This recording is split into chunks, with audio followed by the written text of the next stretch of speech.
Folks, drama bin drama, Arab drama, all a drama, mother of all dramas. Yeah. Information coming in from the DCI boys investigating the Kipyegon Kenei issue, and then followed by a comment from the DCI boss himself, George Kinoti, all suggest that the Kipyegon Kenei issue will not go the same way other similar issues have gone in the past in Kenya. It will definitely not, if the information coming from Bwana Kinoti himself and those working under him is to be believed. You know, in the past, we have had a lot of stories associated with this issue of guys being bumped off. Or we shall leave no stone untouched, or we shall put the full resources of the government at work, or we will do our best, we will definitely solve this mystery, etc., etc. Now, it is interesting because yesterday marked 45 years since we had similar promises. And 45 years is a long time. 45 years ago was 1975, when the former Nyandarua North legislator, Josiah Mwangi Kariuki, or simply known as J.M. Kariuki, was assassinated. That happened on 2nd March 1975. And there are many others. The list is very long. And that is why you cannot blame Kenyans for being skeptical when such things happen. And it is linked to politics. But fortunately, very fortunately, it seems that the case of Kipyegon Kenei, a very young officer with his whole life ahead of him, that case will be different. But of course we have to keep on praying, because evil fights back. Evil, especially when it is linked to powerful politicians, tends to be very good at hiding its tracks, so that at the end of the day, you may know, or you may even have a very good idea of what happened, but you have zero evidence. And you need that thing called evidence in a court of law to prosecute somebody successfully. Now, the information coming in from those who are close to the investigation, and made available to multiple sources, indicates that there has been a very major breakthrough in the Kenei case.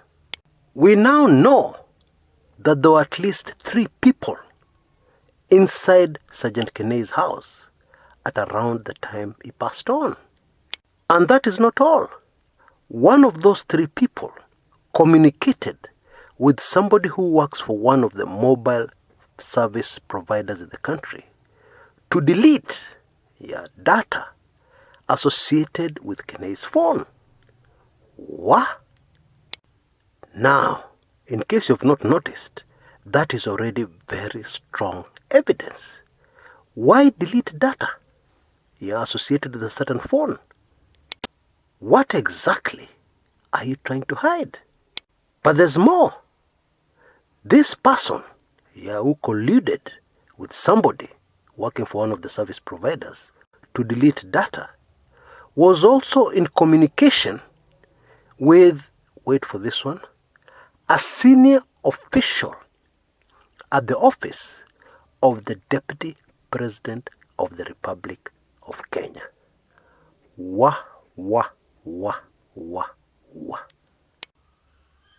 Now, of course it is possible that this person called this official at the Deputy President's office at that time to say hi or to discuss other business.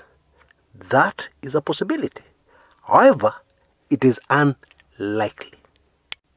What is much more likely is that the discussion was linked, connected, to what was going down at that particular time, involving the late Sergeant Kipyegon Kenei. and his murder, and the deleting of data. But there's something else much more disturbing, much more alarming, and much more shocking that this information is telling us. And it is the following. The people who were involved were clearly very powerful people in Kenya, politically. Why do I say this? You and I, ordinary folks, there is no way we can convince even our very good friend at a service provider to delete any data. No way! Such action would have to be associated, approved by very powerful people in Kenya. That should be clear. Something else super fascinating. Investigators believe that there's a link between these three individuals and a former high-ranking official with one of the country's security services. Wah. Folks, that emphasizes what I've just said. This operation was not done by small people. No way.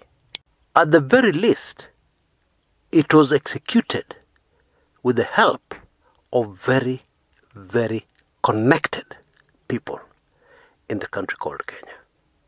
You know, when George Kinoti was asked about this latest information, he was non-committal. He didn't comment directly about the information. But what he said was that the investigations had gone very far, had been very fruitful. And soon, note this carefully, soon Kenyans will know the truth. In my opinion, what the DCI boss ended up saying was much more significant than if he had said, yes, all that information is correct, yes, I can confirm, yes.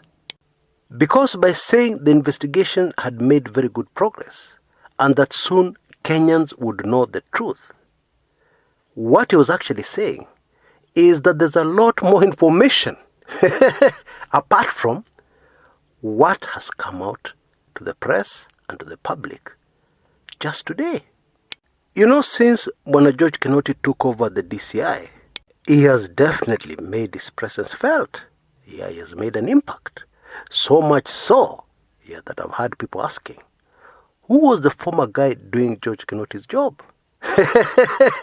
And that is a clear sign that there's a difference. However, what Kinoti badly needs right now is to have a successful prosecution after gathering watertight evidence in a high-profile case such as this one of Sergeant Kenei. That would not only be a feather on his cap and a major milestone in his career, but it would guarantee Kinoti's place in the history books.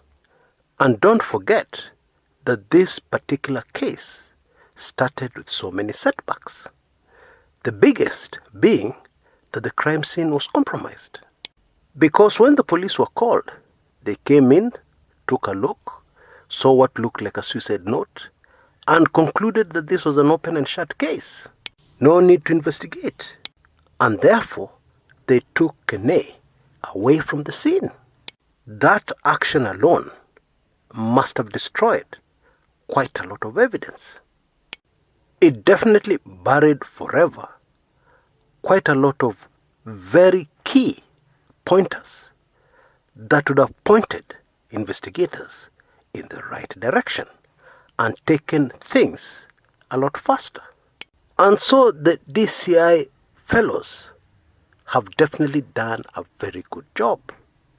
Although in these things, there are other factors that come in, like the mistakes made by the perpetrators, which in this case appear to be very many.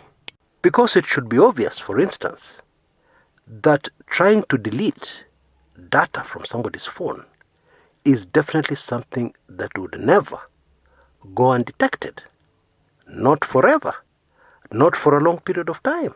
Which to me seems to suggest some form of arrogance.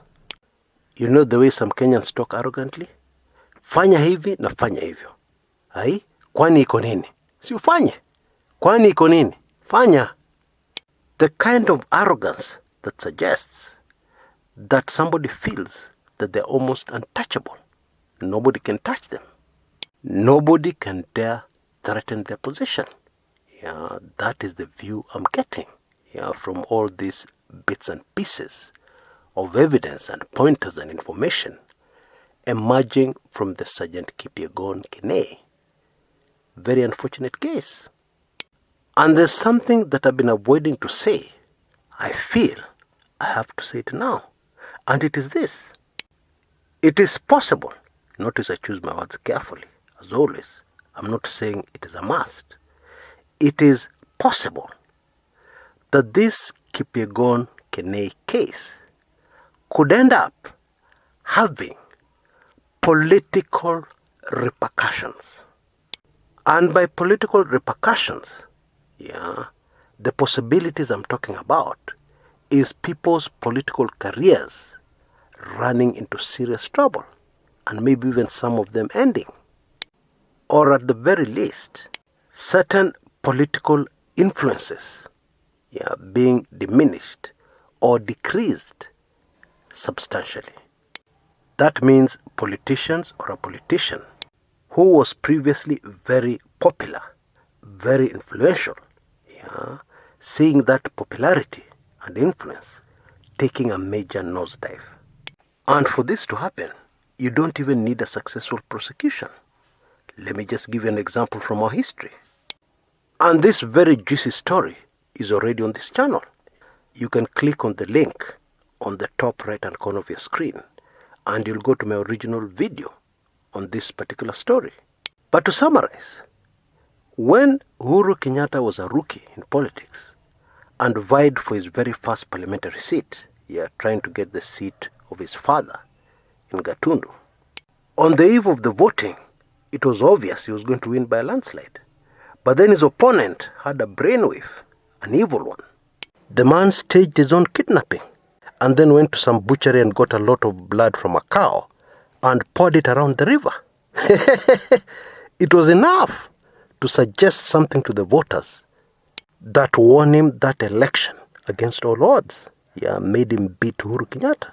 The mere suggestion that a murder had taken place linked to that election was enough. Perception, perception, perception. It is everything in politics. Until next time, this is Chris Kumekucha.